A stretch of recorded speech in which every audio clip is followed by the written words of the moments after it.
Good morning दोस्तों, स्वागत है आपका आज के मुख्य समाचारों में। दोस्तों यहां पर आपको देखने को मिलेंगी सुबह से लेकर शाम तक की तमाम बड़ी खबरें, मुख्य समाचार, ब्रेकिंग न्यूज अपडेट्स के रूप में। तो दोस्तों आप सभी लोगों से रिक्वेस्ट है इस वीडियो को ज्यादा से ज्यादा लाइक और शेयर करें।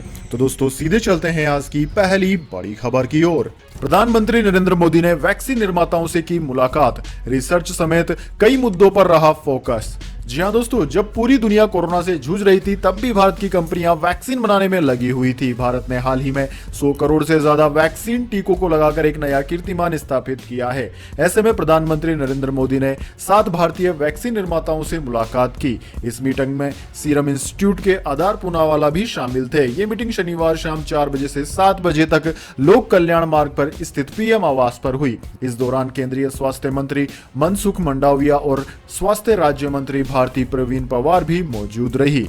दोस्तों जैसा कि आप सब लोगों को पता होगा, अभी हाल ही में देश ने 100 करोड़ वैक्सीन का आंकड़ा पार किया है था। चीन के बाद ये उपलब्धि हासिल करने वाला भारत दूसरा देश है। भारत ने ये उपलब्धि 278 दिनों में हासिल की है। सूत्रों से मिली जानकारी के अनुसार प्रधानमंत्री ने इस दौरान टीकों को लेकर शोध सहित विभिन्न मुद्दों पर चर्चा की। प्रधानमंत्री ने इस मुलाकात में serum institute of India, Bharat biotech, doctor Reddy's laboratory, Zydus Cadila biological, Gennova biopharm और पैनेसिया बायोटेक के प्रतिनिधियों से बातचीत की।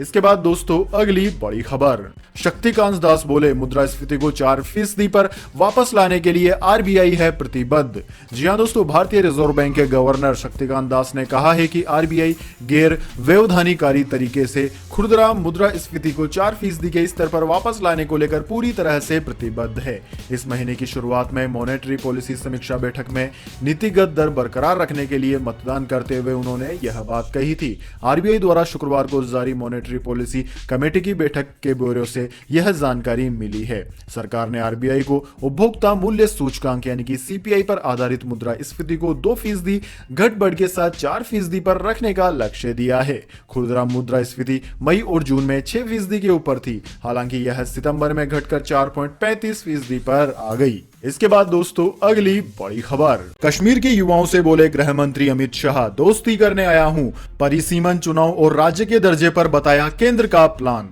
जी हां दोस्तों, केंद्रीय गृह मंत्री अमित शाह ने शनिवार को कश्मीर के युवाओं को भरोसा दिलाया कि उनकी बेहतरी के लिए कदम उठाए जाएंगे। इसके साथ ही उन्होंने कहा कि यहां के युवाओं को मौका मिले, इसके लिए केंद्र शासित प्रदेश का जल्द ही परिसीमन होगा।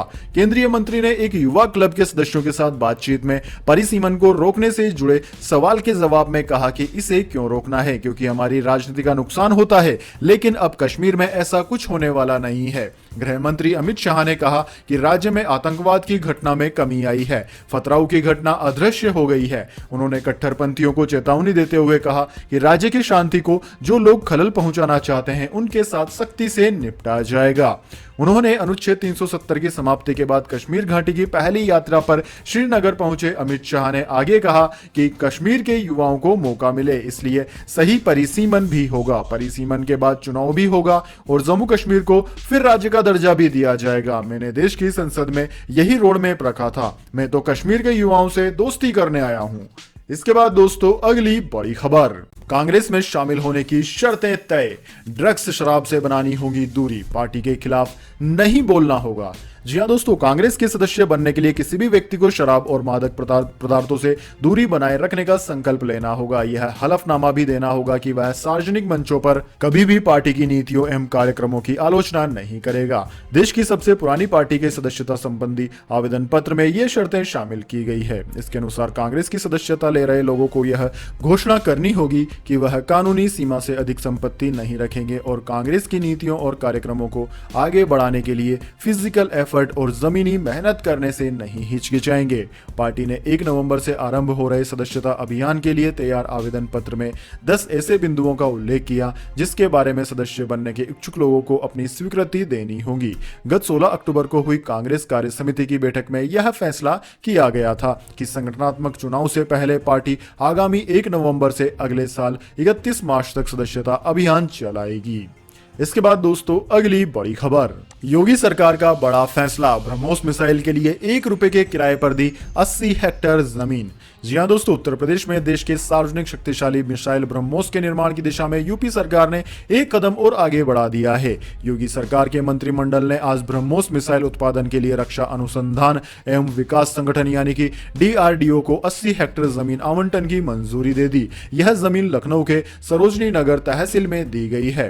गौर करने वाली बात दोस्तों यह है कि योगी सरकार ने DRDO को यह जमीन मात्र 1 रुपए सालाना लीज की दर पर दी है। यहां पर नेक्स्ट जनरेशन ब्रह्मोस मिसाइल का उत्पादन होगा। Uttar Pradesh defence industrial corridor project के तहत योगी सरकार ने आज यह बड़ा फैसला लिया है। यूपी डिफेंस कॉरिडोर के लखनऊ नोड में BrahMos aerospace next generation BrahMos missile के निर्माण से न सिर्फ देश की सामरिक शक्ति में इजाफा होगा बल्कि इससे स्थानीय स्तर पर लोगों को भी रोजगार मिलेगा।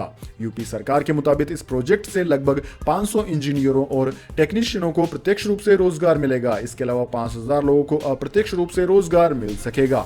लखनऊ के सरोजनी नगर में बनने वाले इस प्लांट से जुड़ी सहायक इकाइयों में भी लगभग 10,000 लोगों को रोजगार मिलने की उम्मीद है।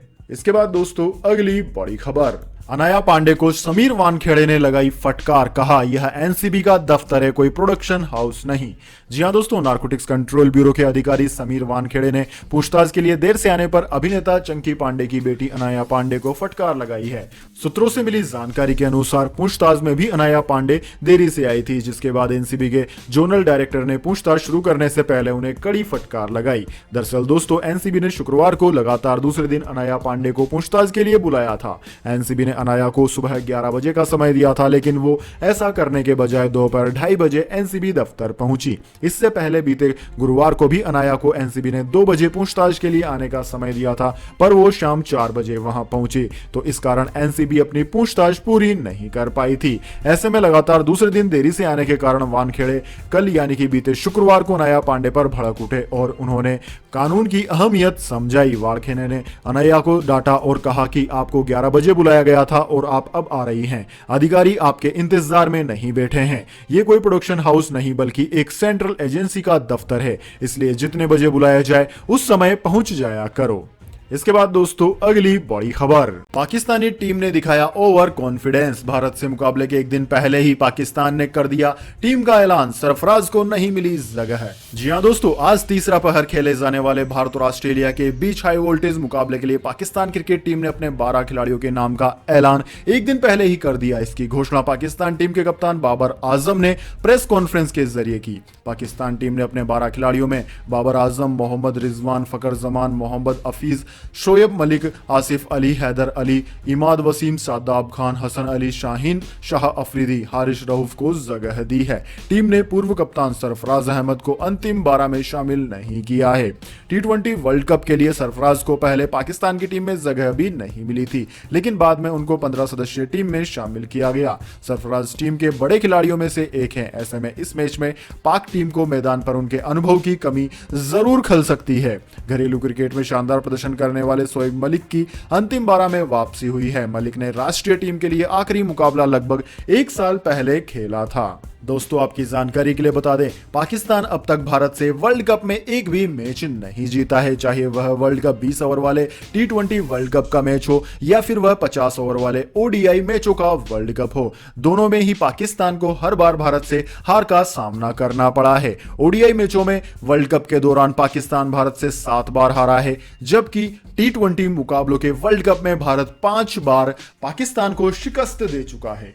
इसके बाद दोस्तों अगली बड़ी खबर, T20 वर्ल्ड कप कप्तानी पर हुए सवाल तो भड़क गए विराट कोहली, बोले आज जो कहना था कह चुका हूं। जी हां दोस्तों, T20 वर्ल्ड कप में पाकिस्तान के खिलाफ होने वाले मैच से पहले कप्तान विराट कोहली ने प्रेस कॉन्फ्रेंस की। विराट कोहली इस दौरान गुस्सा भी हो गए जब उनसे कप्तानी छोड़ने के फैसले पर सवाल किया गया।